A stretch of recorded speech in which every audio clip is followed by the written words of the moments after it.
Blessings, everyone. Welcome back to the channel. I'm Dane, your host. Hope you're doing splendiferous wherever you may find yourselves.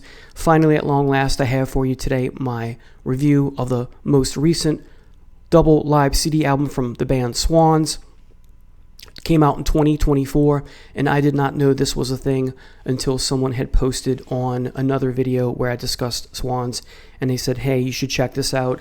I ordered it the next morning. Here it is from Young God Records.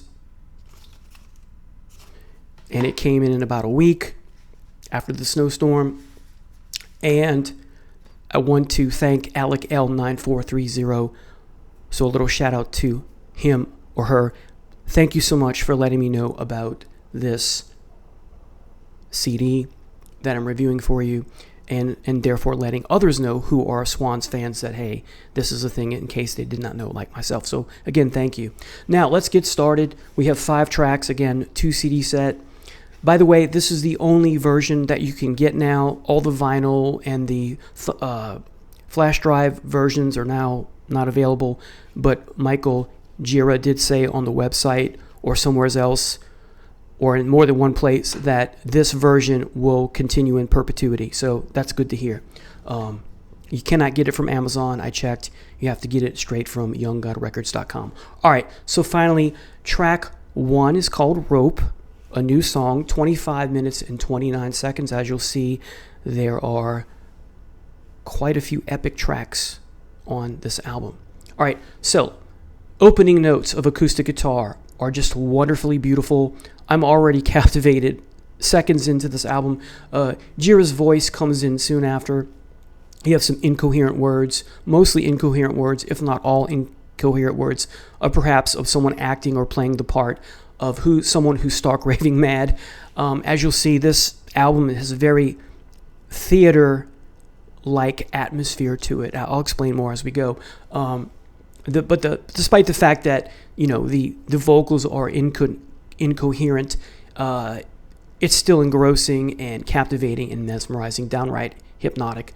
And some of the incoherent stuff, it sounds like he's saying yaw, yaw, or yah-haw and stuff like that. It's great. I love it. The music sounds as if it is attempting to reach a crescendo at times, yet failing miserably. But this is not a bad thing because the music is successful in its reach nonetheless, its grasp and its sonic beauty.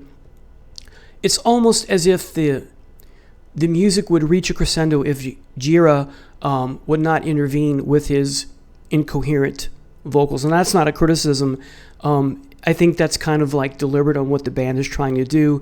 It's deliberate, of course, and I love the attempt for the music to reach some sort of crescendo, and then Gira comes in and says, "Nope, we're putting a stop to that. Let's keep going." It's remarkable. It's downright genius, if you ask me. This chant that Gira has is just remarkable. It's a chant. It's a call. It comes in and goes. It leaves. It comes back. And it's like a poetic soundscape, a poetic dreamscape, a poetic landscape, if you will.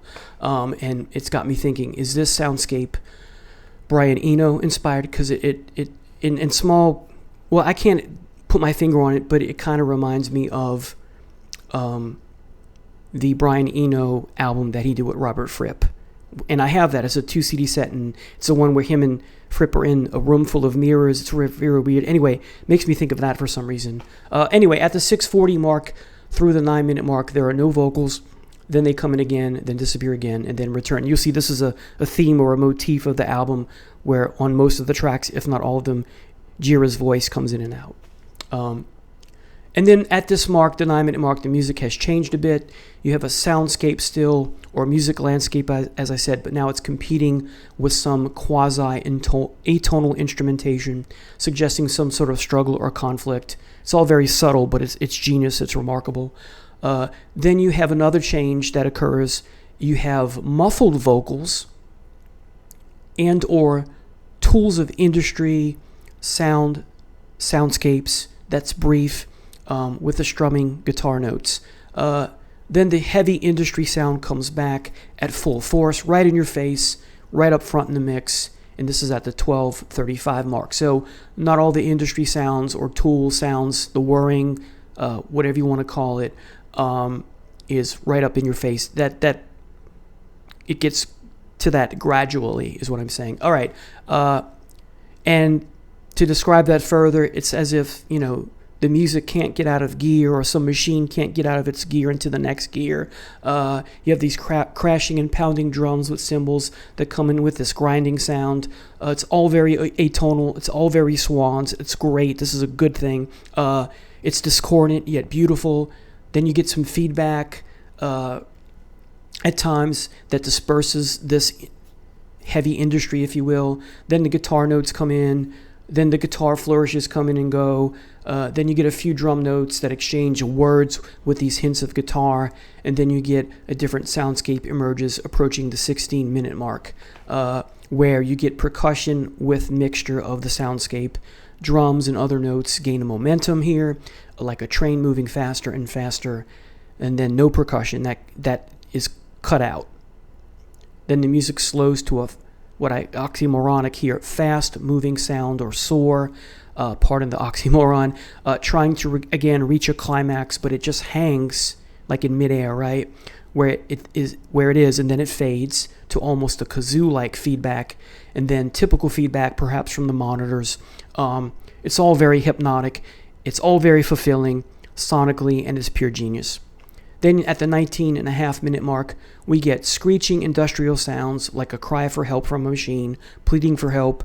It's compelling, it's chilling, the instrumentation is fast, beginning to rev up, waiting or wanting to reach, here we go again, a climax or some sort of music moment of catharsis, but it slows and fades. Then some light percussion and a whine, like a machine whimpering and whining for help again. Wow. All right. And then you have a change at the 22-minute mark. You have this mechanical noodling sound or sounds, a metal-on-metal type soundscape competing with the drill-like whirls and sounds.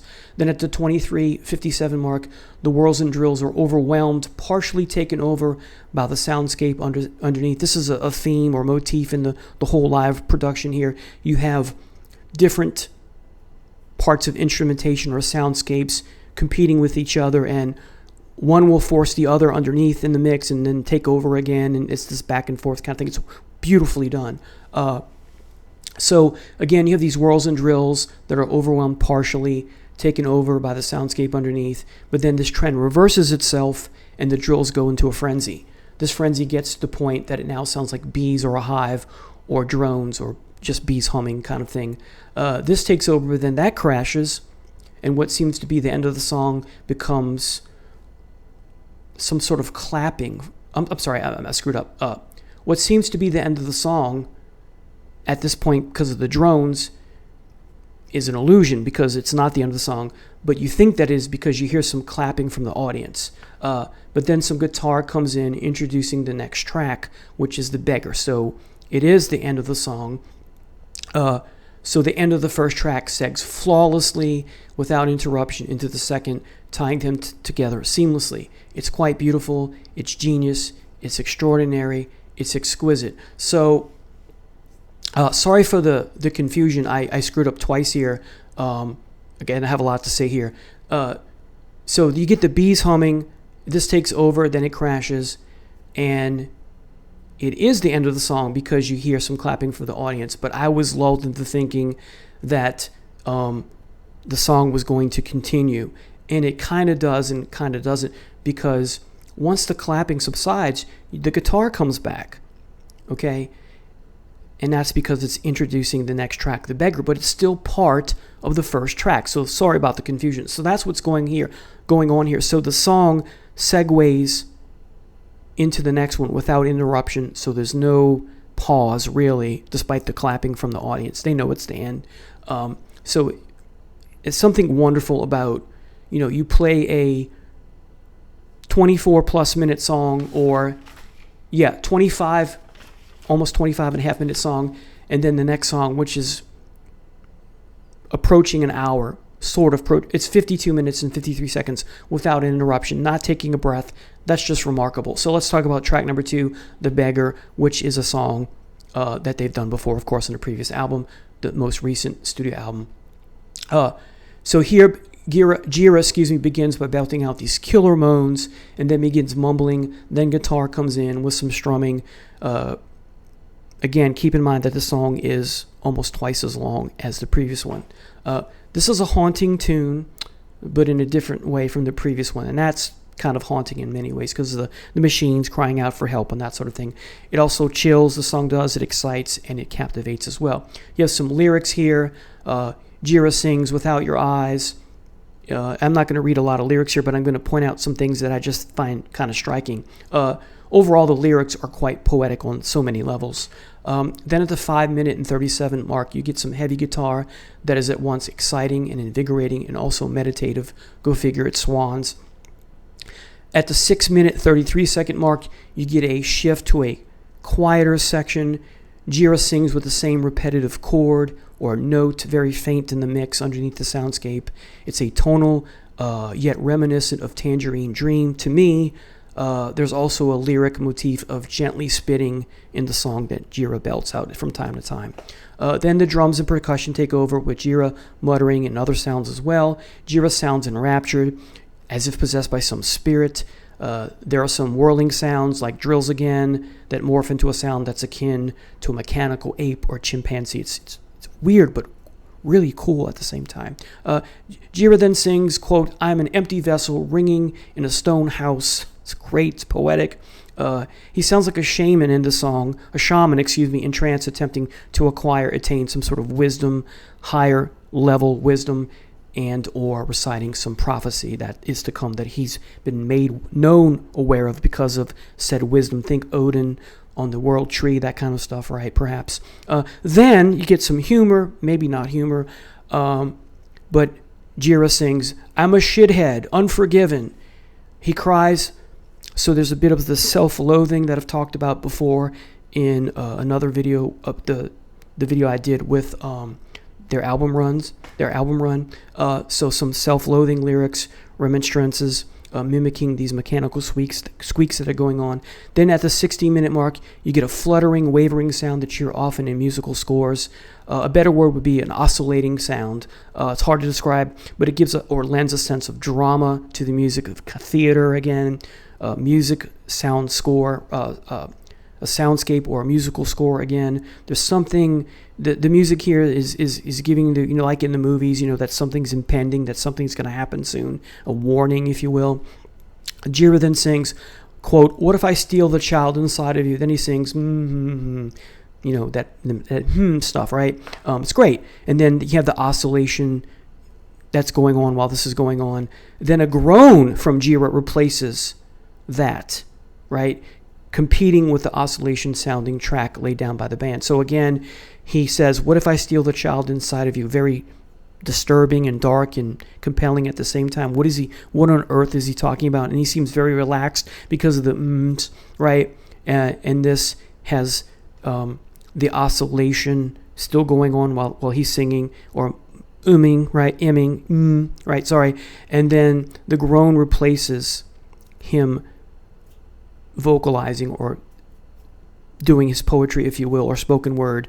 So you have that groan, and that's competing with the oscillation sound, again, laid down by the band.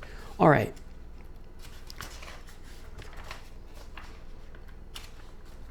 At 1917, in the song, you get discordant drum, odd beats on top of the soundscape landscape with a tonal guitar. I think it's guitar, I'm not sure. Then a revving sound, then a drum solo until the 20:59 mark. And then Jira belts, "I stand before you." And then he says some other things, but I couldn't make out what he said. I didn't want to go into and look at the lyrics while I was listening to it because I thought it would disrupt me from enjoying the music component. And I can go back and look at. And then it keeps things mysterious, so I don't, spoil everything. Why is he standing before you or us? All right. So then he says that, and then or sings that, or very poetic. You get this whirring drill sound that returns, and it's like a brass horn or trumpet or some other brass instrument, maybe a sax, a trumpet, trombone, who knows. That it sounds like that it's lost or is losing its voice, rather. It's very weird, but I like it. Jira is a marvel here in the song. He's moaning in pain. After that, is theater-like, as I said. It's like a soliloquy put to music. He moans until the 22:36 mark. Then he cries out in one big, giant, and loud cry, showcasing that he's in enormous pain. Think Hamlet, right? Oh, vengeance. Something's going on here, right? Then that subsides and is overtaken by the music. And that's where we get to 22 minutes and 39 seconds in the song. We're almost at the halfway point here. Then after that, you get industrial whirring.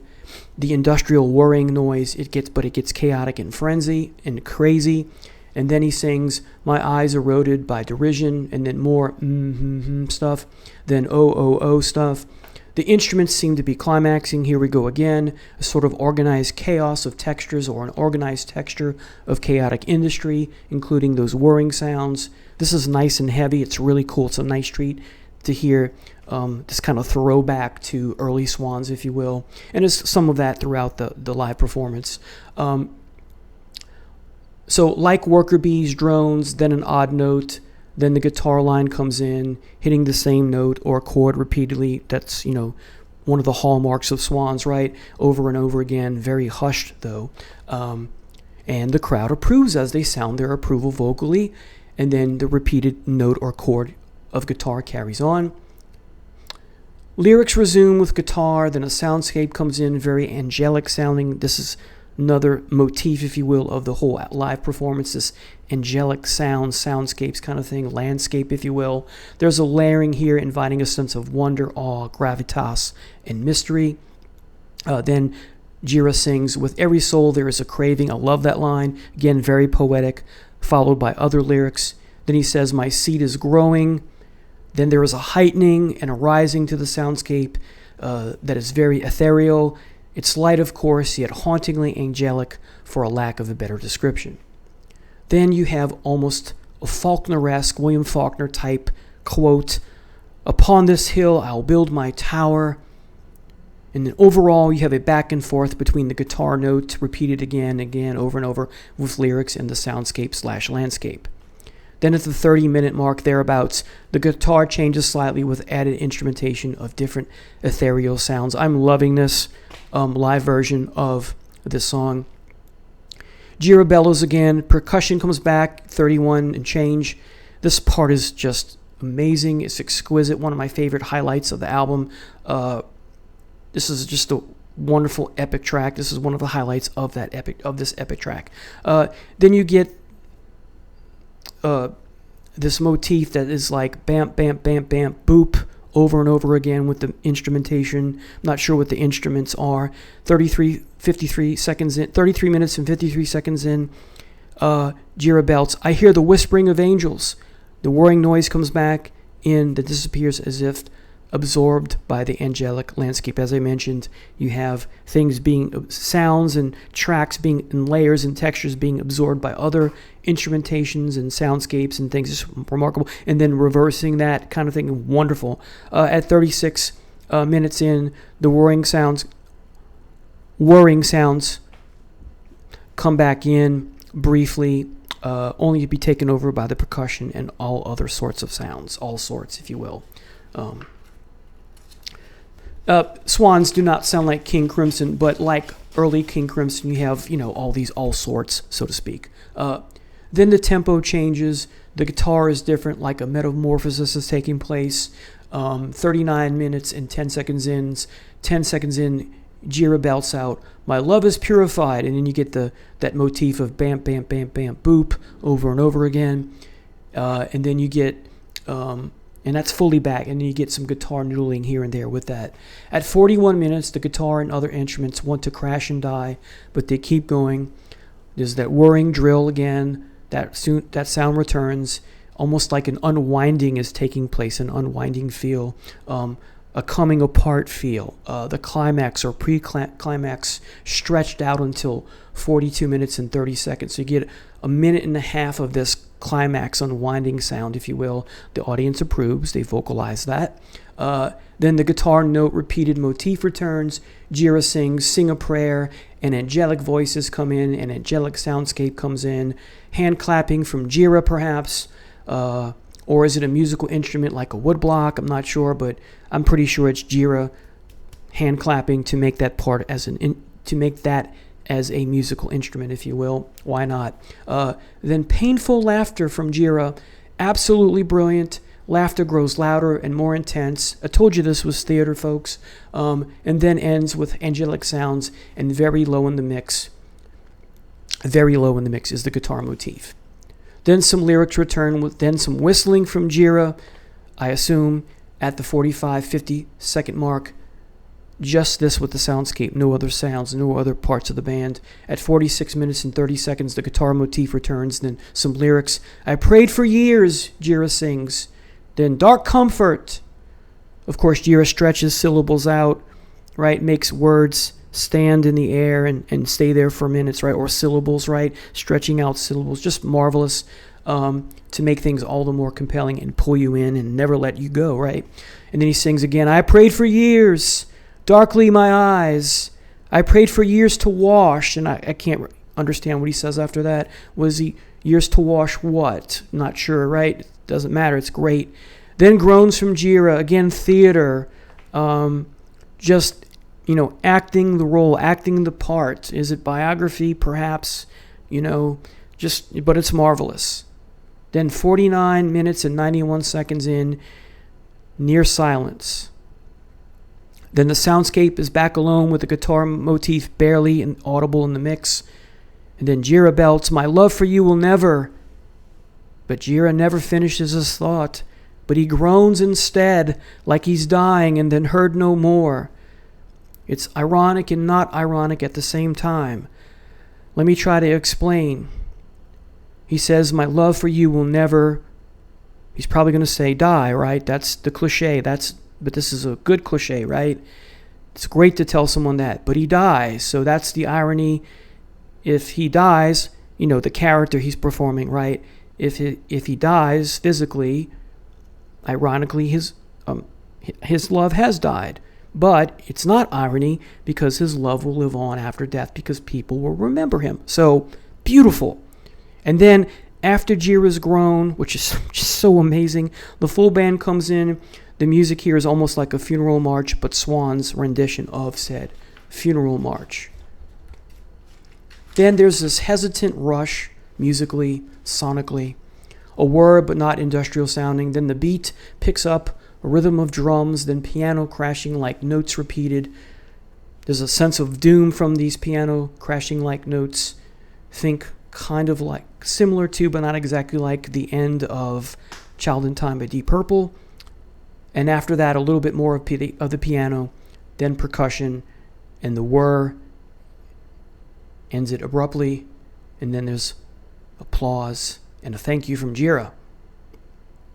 And that's the end of the song.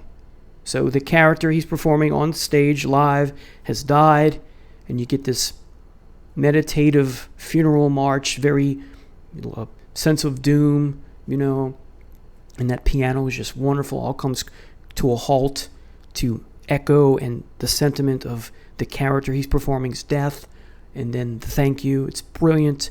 This last bit is just phenomenal. It's genius. It's inspired. It's a gift from God. I'm almost at a loss for words here to describe. Words can't do it justice. All right, track 3, The Hanging Man, 12 minutes and 52 seconds. I'm going to be brief for this part of the album. It's just a wonderful live version of The Hanging Man. This is becoming one of my favorite songs from their discography. Jira's having fun. You can hear it. It's inspiring. The percussion is hypnotic. There's a quasi-chainsaw-like sound coming from the guitar. The sound is pretty damn cool. The build-up and climax of the last 2 minutes or so is just remarkable. It's fantastic, especially as it overcomes, then takes over the motif that runs the whole length of the song. The last minute is just Jira introducing the band to us. It's a great version of The Hanging Man. One of becoming, as I said, one of my favorite songs. Next is the shortest track on the piece of the album, and that is Away, 7 minutes and 51 seconds. This is beautiful opening here. Music with Jira chanting like, let me start over. This beautiful opening here to Away.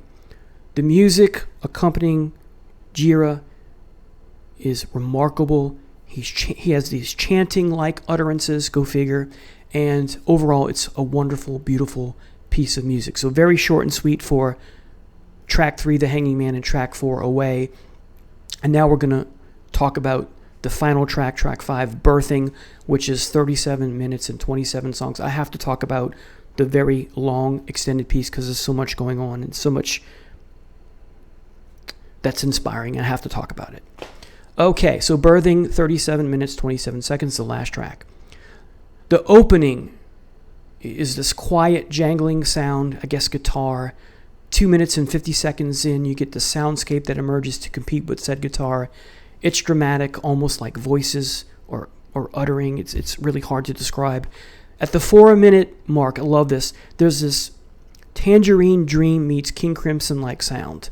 It's the only way I can describe it. Something from Phaedra of Tangerine Dream meets the Discipline album of King Crimson, perhaps the song Discipline itself, or Thela Hun Jinjeet. That's what it reminds me of. It's remarkable, one of my favorite parts of this album.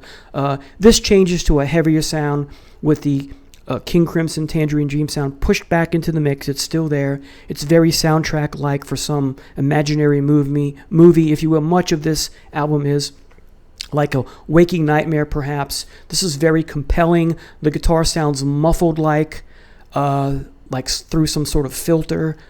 Sounds maybe like a car or motorcycle revving its engine up and down. This is fantastic, folks. At 7 minutes, a shift takes place, the jangling chimes, etc., but now with piano, keys, synths, sounding akin to opening part of Genesis' The Lamb Lies Down on Broadway. Not exactly, but it for some reason, it reminds me of that. Jira's voice comes in and out like usual. He sounds enraptured once again and in a trance once again, a shaman, if you will, Odin hanging upside down from the world tree again. Perhaps that's what the song The Hanging Man is about, or the tarot card, right? Anyway, comes in and out as usual. He sounds enraptured. There's a lot going on here. Jira's voice, keys, percussion, the soundscape, it's all marvelous. At 10 minutes and 37 seconds, you have the single repetitive notes of drums intervening to add to the mix, but then take over with a soundscape that's now different from what it was before. And these are angelic voices and Jira. A whirl sound too comes in as well.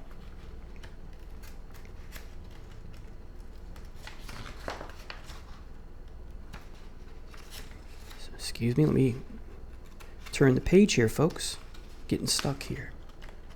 All right, so after that, the 14-minute mark, the Tangerine Dream, King Crimson-like motif comes back. It's great, I love this, as I said. Then for a while, you get this Baba Baby section that comes in with the music. It's a sample, or it's Jira or someone else's voice, like a parent trying to get the baby to coo, right? Or they're cooing for the child to get them to imitate.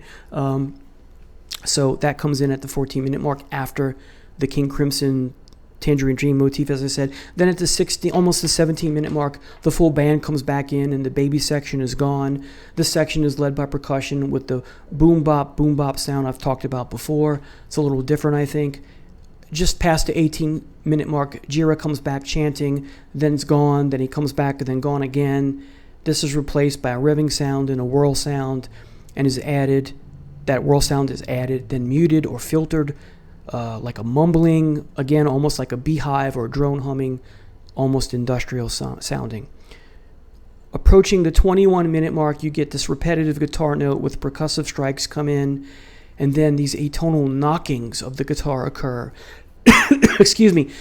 Now, what this reminds me of, again, doesn't sound exactly like it, but this sounds similar to Martin Barre on Thick as a Brick, where you have these long passages of the band, and then Martin Barre on his guitar. You have these bamp, bamp, bamp sounds, which is remarkable. Something akin to that, but not exactly like. I love it. Then Jira sings, Truth Remains Unspoken. Some piano comes in. 23-minute mark, more of a lullaby type sound now, with atonal stuff gone. The piano here is wonderful. It's quite lovely. Jira narrates poetically with poetic voices calling children. Quote, when does it end? Does it end? Does it end? And this is repeated more than that. It's repeated for a short while with piano flourishes. The atonal music comes back in, then a creaking sound, some odd plucking sounds, not sure the instrument, then these rubbing sounds like rubber being rubbed or squeaked, or some other material, maybe rubber against plastic or something. And then it gets weirder from that. You get this weird voice that comes in with more odd plucking sounds shouting, Shasta! At least that's what it sounds like. So I'm not sure what to make of that. Then at almost the 29-minute mark, the full band comes back in, percussion, cool whirring sounds that repeats for a while until just halfway through, well, the 30 mark, you get Jira bemoaning his ordeal or trial or tribulation or whatever pain he's going through. Or perhaps it is joy that he feels. It's unclear. It's ambiguous. So there's a level There's a level of one more time. There's a level of ambiguity here that is just so profound. It's marvelous. Then he sings, I saw you behind the air above the sky. Then you get silence from 31:40 to 31:48. So 8 seconds of silence. Now, I did not listen to this with headphones, so I could be wrong, but without headphones, it sounds like silence. And the only other album that I can think of that has a moment of silence is a Santana live record, but Moonflower, perhaps. Anyway, so you get a bit of silence. It adds to the dramatic effect of what's going on in the song. It's wonderful, I think. Then Jira comes in back with the ba-ba, the baby cooing thing, but it's a little different. Then the full band follows, the atonal industrial pounding, beeves, hive, drone, whirl, whatever you want to call it, is back. So we're getting close to the climax now. Drums are now in the forefront, a repetitive, forceful beat with powerful drone underneath. All of this resonates so perfectly, very fluid. At 34:18, the drums have changed. Instead of one note per beat, it's many notes on the drum at a time in sequence. Then back to the one note per beat on the drums, but now the drone sound is there too. Then ends abruptly. And so the song is over, and the performance is over. There's applause, and Jira says, "That's it for us. Lights up, please, Derek." Then he repeats this in some way, not exactly word for word. And then Jira says, "Thank you" to the crowd. And he says, "God bless." Now, let me give you how I rate each song and then how I rate the album overall. All right. The song Rope, I give this an 11 out of 10. I love the song. I can't wait to hear it on the studio version when that comes out this year. Jira said early 2025. To me, that means April. We'll see. So 11 out of 10 for Rope. The Beggar, I've gone on record as saying before that The Beggar is one of my favorite albums by them and one of my favorite songs. This is also an 11 out of 10. The Hanging Man, 10 out of 10. This is slowly becoming one of my favorite songs. One day this may be an 11 out of 10 for me. Away, beautiful, shorter piece, as I said, still 10 out of 10. Wonderful. And then Birthing, new track, will be pretty much the name of the new album, The Birthing, though. Birthing is a 9.5 out of 10. Here's why it's not a perfect 10 out of 10. The Baba Baby part I could do without, and that rubbing plastic section. The Baba Baby stuff goes on a little bit too long. I think it's like 2-3 minutes. It's a little too long. I get why they're doing it because of the song title and that sort of thing. I get that. Perhaps if they had done it differently, it would have been better, at least for me. I'm sure some people are going to love it. Again, I don't have a problem with that. It's an opinion. But the Baba Baby section, I wish it was a little different or not there at all. Maybe sample a baby crying or cooing itself instead of that. And the rubbing plastic is just even worse than that. Definitely take that away. And the Shasta comment, I'm not sure what's going on with that. But overall, the song Birthing, I do give it a 9.5 out of 10. So a 9 out of 10 is 0.5 away from a masterpiece. So if you add up my grades for each song, there are 5 tracks, 51.5 divided by 5, you get a 10.3. And a 10 for me on my scale is a masterpiece. An 11 is legendary. So between masterpiece and legendary, closer to masterpiece because of the 0.3. So 10.3, nothing to sneeze at. I love this album, as you can tell. I had 7 pages to talk about with you, so I'd like to say more, but I don't want to make this video any longer than it needs to be. But I will show you what you get when you open the 2 CD set. You get this funny card of the band members as different animals, or different animals. And